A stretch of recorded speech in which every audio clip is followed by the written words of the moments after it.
আজকে দুন্দুল রান্না করব। তো আমি কীভাবে দুন্দুল রান্না করি সেটাই একটু প্রথমে তেল দিয়ে দিলাম, আদা রসুন বাটা দিয়ে দিলাম, চিংড়ি মাছের সাথে অ্যাডজাস্ট করে দিলাম একটু ভেঙে চিংড়ি মাছটা একটু ভাজা ভাজা করে ফেলবো যাতে কাঁচা গন্ধটা না থাকে।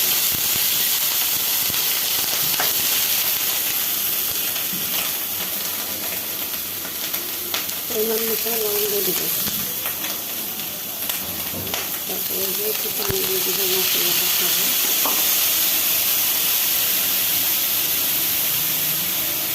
অল্প একটু হলুদ দিয়ে দিলাম, অল্প একটু মরিচের গুঁড়ো দিলাম,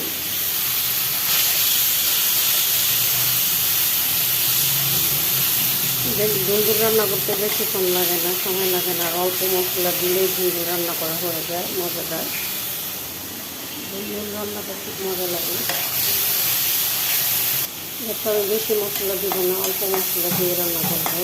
আর ধুয়ে গেছে আমার এটা কষানো, আর এখন আমি যে ধুয়ে দুন্দুল কেটে ধুয়ে রাখছি সেটা দিয়ে দিই।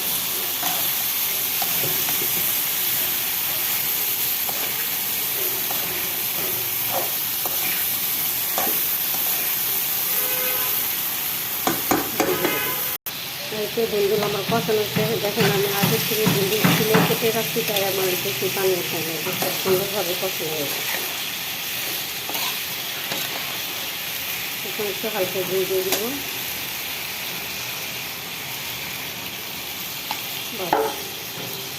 এই যে আমার দুন্দুল রান্নাটা হয়ে গেছে প্রায়। এখন কাঁচামরিচ দিয়ে দিব আদা কাঁচা, এই যে কাঁচামরিচ দিয়ে দিলাম। আর এখানে করলা ভাজি করবো, সেটা এখানে বসাইলাম পেঁয়াজ কাঁচামরিচ।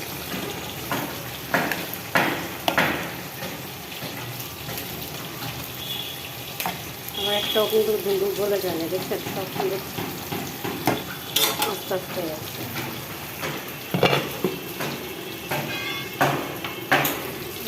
করলা ভাজি করলাম, পেঁয়াজ কাঁচামরিচ করলাম, যখন করলাটা আমি দিব না।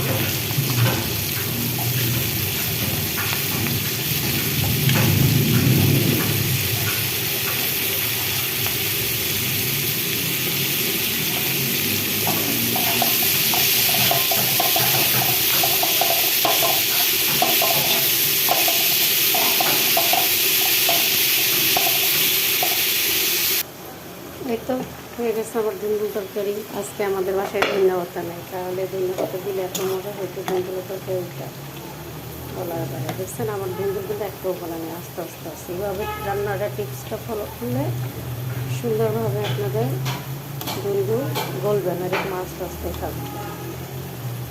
অনেক মানুষের রান্না করে গলে ভর্তা ভর্তা হয়ে যায়, আর আমার দেখছেন দুন্দুল একদমই গলে নেই, সুন্দরভাবে আসছে। প্রত্যেকটা দুন্দুল ঠিক হয়ে আসছে, দেখছেন। তো রান্নাটা কেমন হয়েছে কমেন্ট করে জানাবেন। সাথে আছে করলা ভাজি। আমি আর করলা ভাজি এরকম সময় শরীর থাকছে, আমার করলা ভাজিতে দুই সময় শরীর থাকছে।